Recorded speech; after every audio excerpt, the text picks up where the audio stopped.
बच्चों, आप सबको सुप्रभात। पिछले 2-3 दिन से हम अपना रचनात्मक लेखन में विज्ञापन लेखन का कार्य पूर्ण कर लिया था। हमने उसको कर रहे थे और मैं ये उम्मीद करता हूँ कि विज्ञापन लेखन बच्चों को अच्छी प्रकार से समझ में आ गया होगा। यदि फिर भी किसी बच्चे को कहीं पर भी कोई असुविधा हो, कोई संकोच हो, कहीं समझ में न आया हो, तो वो मेरे व्हाट्सएप नंबर पर फ़ोन कर सकता है, अपनी बात रख सकता है। उसका स्वागत रहेगा। बच्चों, सिलेबस में थोड़ा और आगे बढ़ते हुए क्षितिज भाग 2 से आपकी निराला जी के बाद एक और अनिवार्य कविता, जिस कविता का नाम है कन्यादान, और उसके कवि हैं ऋतुराज। कविता उस कविता की तुलना में भले ही छोटी हो, लेकिन शब्दार्थ की दृष्टि से और परीक्षा की दृष्टि से यह भी एक अति अनिवार्य कविता है। कविता को शुरू करने से पहले बच्चों, जो ऋतुराज कवि हैं उनका परिचय समझने की कोशिश करते हैं। बच्चों, ऋतुराज जी का जन्म 1940 ईस्वी में राजस्थान के भरतपुर जिले में हुआ और इन्होंने अपनी शिक्षा राजस्थान विश्वविद्यालय से अर्जित की है। एमए अंग्रेजी विषय से करने के बाद लगभग 40 वर्षों तक वे अध्यापन कार्य से जुड़े रहे। बच्चों, अध्यापन का मतलब होता है पढ़ाना। अंग्रेजी से एमए करने के बाद लगभग 40 सालों से अध्यापन कार्य से जुड़े रहे, परंतु राजभाषा हिंदी के प्रति उनका स्नेह, उनका आकर्षण उतना ही अधिक बराबर बना रहा और समय समय पर उन्होंने हिंदी भाषा को चरमोत्कर्ष प्रदान करने के लिए उन विषयों को आधार मान करके काव्य रचनाएं की हैं जो हमारे समाज से जुड़ी हुई हैं। सर्वहारा वर्ग की हैं, उपेक्षित वर्ग की हैं, गरीब मजदूर वर्ग की हैं, जो समाज के अंदर विकार हैं, विसंगतियां हैं, कुरीतियां हैं, उनको आधार मान करके ऋतुराज जी ने कविताएं लिखी हैं। और जहाँ तक इनके काव्य संग्रह की बात है बच्चों, लगभग इनके 8 काव्य संग्रह प्रकाशित हो चुके हैं और एक व्यक्ति के 8 काव्य संग्रहों का प्रकाशन अपने आप में बहुत बड़ी उपलब्धि होती है। अनेक प्रकार से के पुरस्कारों से इनको सम्मानित किया गया है। हमने मानवीय करुणा की दिव्य चमक में परिमल संस्था को पढ़ा था, तो परिमल संस्था ने भी, इलाहाबाद की परिमल संस्था ने भी इनको पुरस्कृत किया है। महादेवी सम्मान भी इनको मिला है, राज्य सरकार से भी इनको सम्मान प्राप्त हुआ है और वर्तमान में ये जयपुर में रह रहे हैं। कवि ने समाज की विसंगतियों को आधार मान करके ही कविताएं लिखी है, परंतु ये जो हमारी पाठ्यक्रम में कविता है कन्यादान, बच्चों ये माँ और बेटी के संबंधों को आधार मान करके लिखी गई एक कविता है और जो हमारी एक प्राचीन संस्कृति चली आ रही है, परिपाटी चली आ रही है, समाज जिसको मान्यता देता है, लड़की के विवाह को लेकर, और विवाह की जब सारी रस्म पूरी हो जाती है और कन्यादान का जब समय आता है, उस समय माँ जब अपनी बेटी से विदाई लेती है या बेटी माँ से विदाई लेती है, तब माँ को ऐसा लगता है कि उसके जीवन भर की पूंजी आज उससे बिछुड़ गई है, चली गई है। और अलग होते समय माँ अपनी बेटी को जो शिक्षा देती है, जो संदेश देती है, जो अनुभव की गई बातें बताती है, उन्हीं बातों को इस कविता का आधार माना गया है। एक लास्ट के अंदर जब हम इसको 2 भागों में पढ़ेंगे, आज आधी कविता पढ़ेंगे और शेष कविता को कल पढ़ेंगे। माँ जो है बेटी को अनेक प्रकार से संदेश देती है, शिक्षा देती है और माँ अपने जीवन के द्वारा अर्जित अनुभवों को एक एक करके बेटी को समझाती है और शिक्षा देते समय यह भी कहती है कि अपनी सुंदरता पर कभी भी घमंड मत करना, क्योंकि सुंदरता आज है, कल नहीं रहेगी। समय परिवर्तनशील है, युवावस्था, उसके बाद प्रौढ़ावस्था यानी वृद्धावस्था, तो ये जवानी का भी समय ढल जाएगा। दूसरा, माँ बेटी को शिक्षा देती हुई कहती है कि आग रोटियां सेकने के लिए है, आग जलने के लिए नहीं है।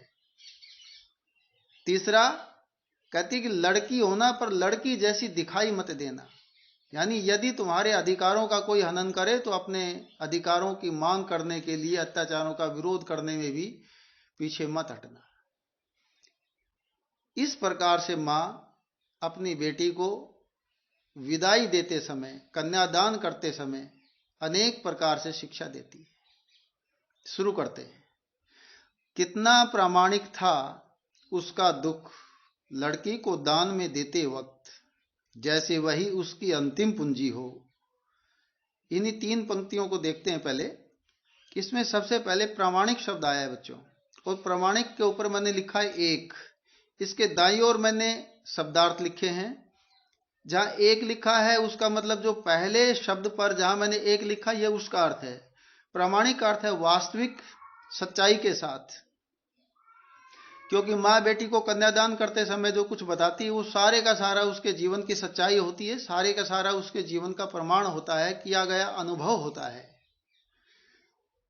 दूसरी पंक्ति की पूरी लाइन ये पूरी लाइन देखें। लड़की को दान में देते वक्त का अर्थ है विवाह के समय बेटी का कन्यादान करते समय, जैसे वही उसकी अंतिम पूंजी हो।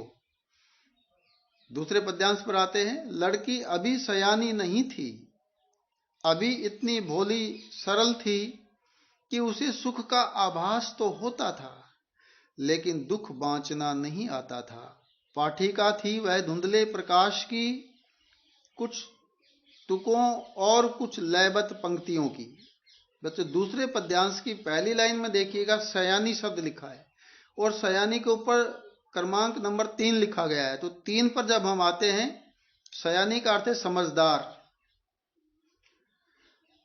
इसी प्रकार से 5वीं पंक्ति पर आइए कि उसे सुख का आभास, सुख की अनुभूति, आभास करना, उसको अनुभव करना, तो सुख की अनुभूति। इसके बाद पाठिका, पाठिका का मतलब है पढ़ने वाली। 5 नंबर पर देखिएगा, पाठिका का अर्थ है पढ़ने वाली, पढ़ना। 6ठे नंबर पर है धुंधले प्रकाश। धुंधले का मतलब है स्पष्ट, और प्रकाश से मतलब यहां रोशनी से नहीं है, ज्ञान से मतलब है। और बच्चों इसमें 7वां जो शब्द है कुछ तुकों, तुकों का मतलब होता है कविता की तुकबंदी। तुकबंदी करते समय हमने फर्स्ट टर्म में बात की थी, जब हम तुलसीदास जी, सूरदास जी की कविताओं को पढ़ रहे थे, उनसे संबंधित अभ्यास के प्रश्नों को कर रहे थे, उस समय ये शब्द आपको सब बताया गया था। और कुछ लयबद्ध, लय में बद्ध का मतलब है बंधी हुई। तो ये शब्दार्थ करने के बाद आइएगा अब इसकी व्याख्या करते हैं। कितना प्रामाणिक था उसका दुख लड़की को दान में देते समय।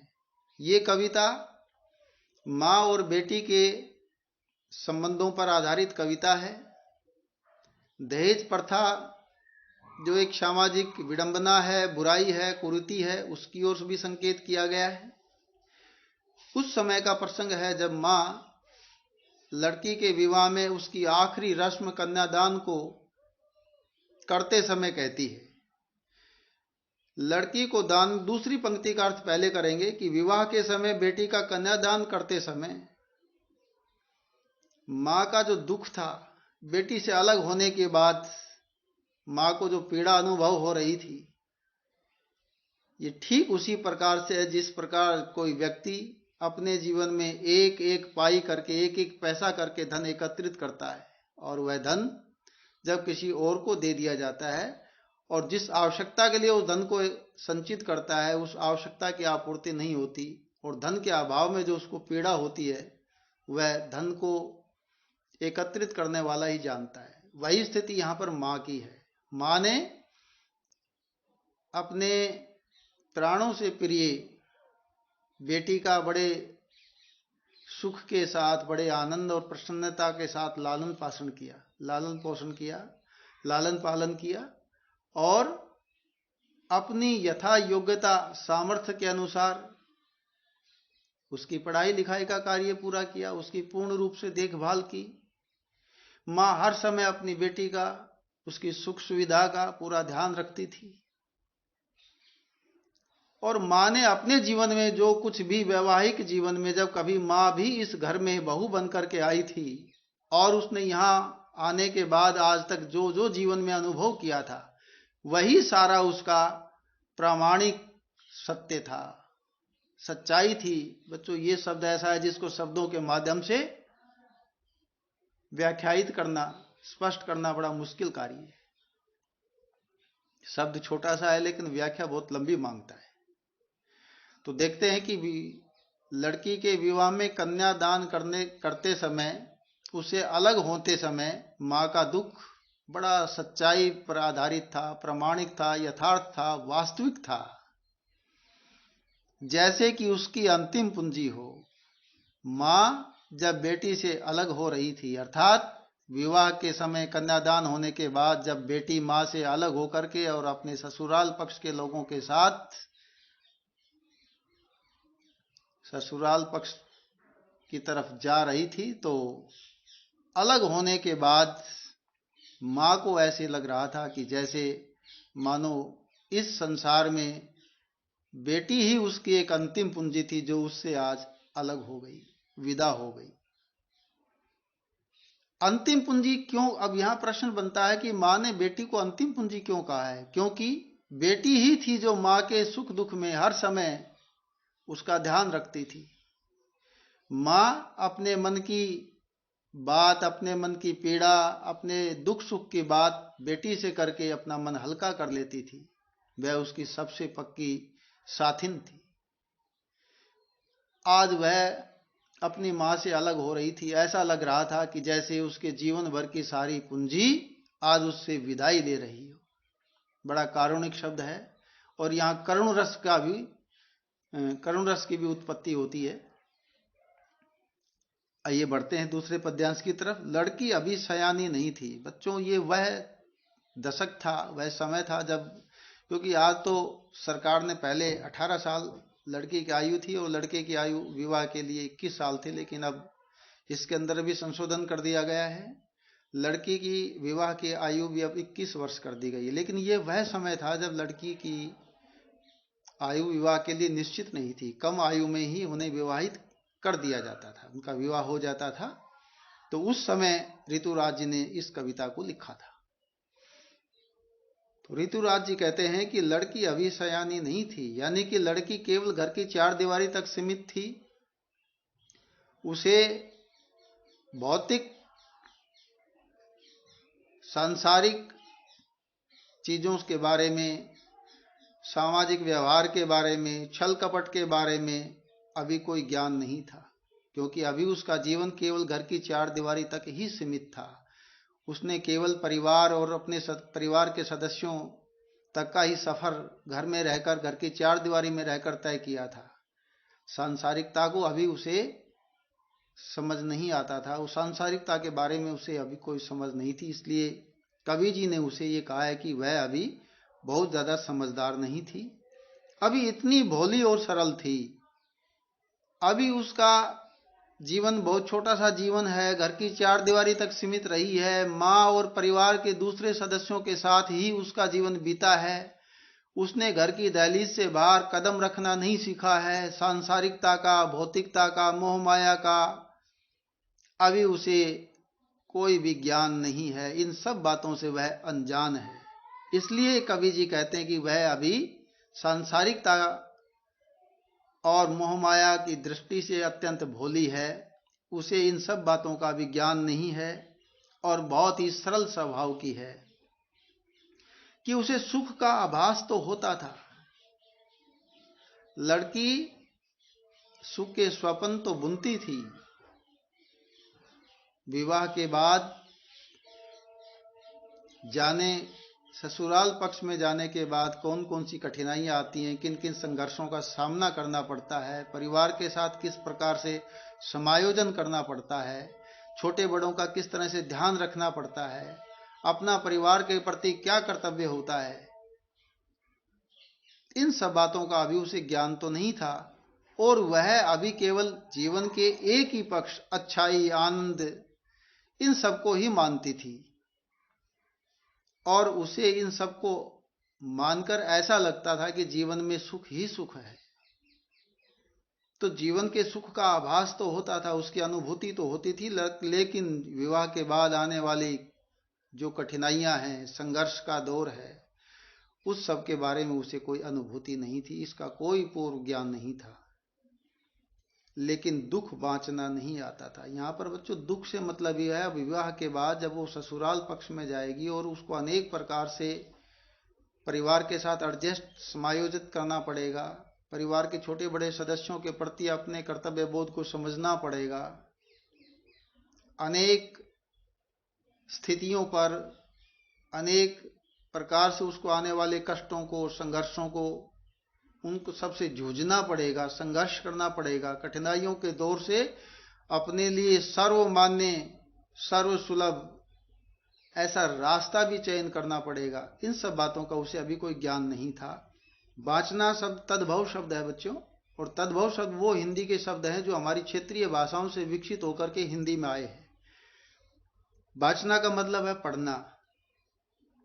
लेकिन अभी विवाह के बाद आने वाले दुखों की, तकलीफ की, कठिनाई की, संघर्ष की अभी उसे कोई अनुभूति नहीं थी। इनके बारे में वो बिल्कुल अनजान थी। पाठिका थी वह धुंधले प्रकाश की। अब तो ऐसे लगता था कि जैसे कोई धुंधले प्रकाश का मतलब अधूरे ज्ञान, अस्पष्ट ज्ञान, जैसे कोई कम पढ़ा लिखा हो और कम पढ़े लिखे से जैसे कोई बहुत बड़ी बात कर रहा हो और उसका जवाब उसके पास न हो। ठीक यही स्थिति अविवाहित कन्या की थी। उसे अपने जीवन में आने वाले दुखों के बारे में कोई ज्ञान नहीं था, वह बिल्कुल अनजान थी। उसे इन सब के बारे में कोई भी ज्ञान नहीं था, वो इनको पढ़ नहीं सकती थी।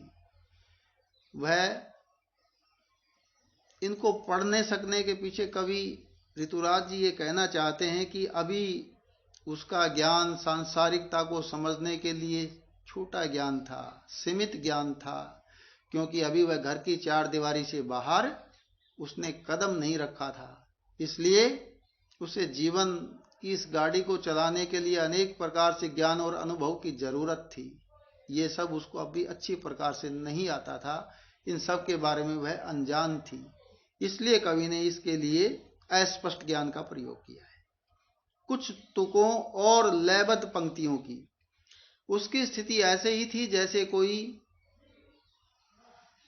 काव्य सृजन की ओर आगे बढ़ता है और उसे केवल तुकबंदी और लय से बंधी हुई बातों को ही लिख करके कविता का स्वरूप तैयार करना पड़ता है, जबकि उसे छंदों का और यथास्थान अलंकारों का कोई ज्ञान नहीं होता। ठीक वही स्थिति विवाहित कन्या की थी।